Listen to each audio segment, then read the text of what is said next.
In 1932, the Dutch closed off the sea, a massive wall, 32 kilometers long, built to swallow an entire body of water.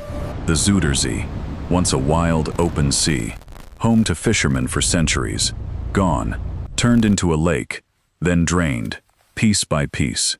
Engineers called it a triumph. New land rose, where waves once crashed. Farms, towns, roads. But the sea did not disappear quietly. Decades later, something strange began happening. Land that should have been stable started shifting. Water that should have stayed out found its way back in. And in the soil of this new land, workers uncovered things that shouldn't have been there. Ships, buried deep, miles from any coastline. This is the story of the biggest land reclamation project in human history, and the sea that refused to stay buried. The plan sounded impossible. Seal off an entire sea, pump it dry, turn salt water into farmland. But engineer Cornelius Lely believed it could work. He had studied the Zuiderzee for years. Storm floods had killed thousands along its shores. In 1916, a massive flood tore through villages. Lely used the disaster to push his plan through Parliament. Construction began in 1927. Workers built the Afsluitdijk, a wall of clay, sand, and stone. Thousands labored in brutal conditions. Cold winds, freezing water. Some never made it home. In 1932, the final gap closed. The Zuiderzee was cut off from the North Sea forever. What used to be open water became a still, quiet lake. Locals said the silence felt wrong. Fishermen who once sailed those waters watched their livelihoods vanish overnight. Entire fishing communities collapsed within a single generation. Then came the second phase, draining the water completely. Massive pumping stations worked day and night. Slowly, the lake bed began to appear. Mud, shells, old debris no one expected to see again. And then, something stranger. Wooden beams, curved and blackened with age. Workers dismissed them at first. Just old debris, they said. But more kept surfacing. Too many, too structured, too deliberate to be random wreckage. Whatever lay beneath that seabed had been hidden for centuries, and it was only the beginning of what the Dutch would find. The wooden beams turned out to be ships. Not one, dozens, then hundreds. Entire vessels, buried in mud for centuries. Some dated back to the 1600s. Others were even older. Archaeologists rushed to the site, stunned by what they were seeing.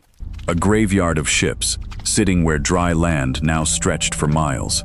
One researcher, Jan van Beek, called it the largest shipwreck concentration ever found on land. Each wreck told a story. Some had sunk in storms. Others seemed abandoned in a hurry. Look at this. Cargo was still inside some of them. Pottery, tools, personal belongings left behind, as if someone expected to return. Workers digging trenches for new farmland kept hitting wood instead of soil. Construction crews had to stop again and again.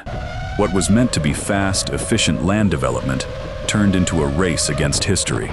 But something else bothered the researchers more than the ships themselves.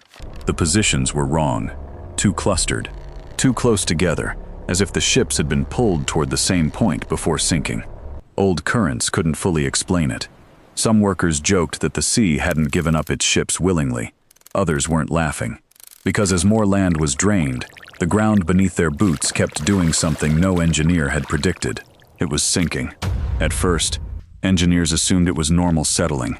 New land always shifts a little after draining. But this was different. Entire sections were dropping faster than predicted. Roads cracked within months of being built. Farmers watched their fields dip unevenly, like the ground itself was breathing. One farmer, Willem Groot, said his barn floor sank nearly 10 centimeters in a single year. He wasn't alone. Reports came in from across the new polders. Houses with doors that no longer closed properly. Foundations that needed constant repair. Engineers dug deeper to understand why. What they found unsettled them.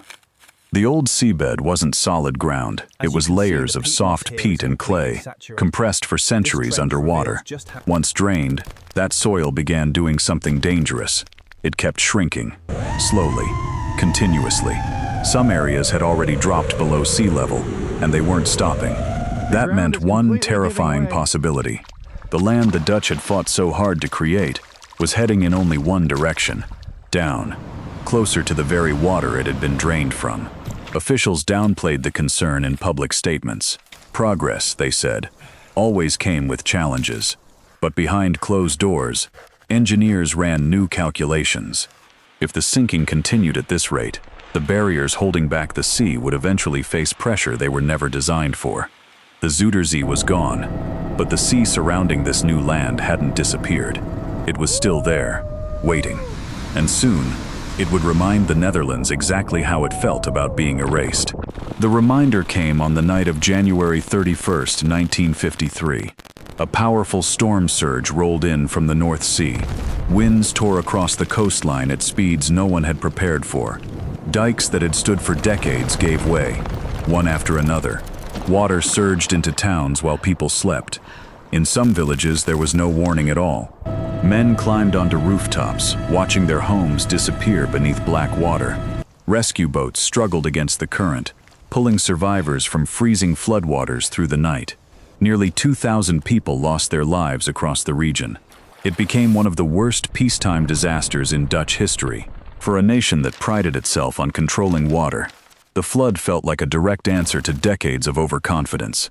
Engineers who once celebrated the taming of the Zuiderzee now faced a harder truth. The sea hadn't been defeated. It had simply been waiting for a weak point. Government officials launched an emergency plan almost immediately. Investigators traveled to the worst-hit areas, documenting failures in the old flood defenses. One report noted something chilling.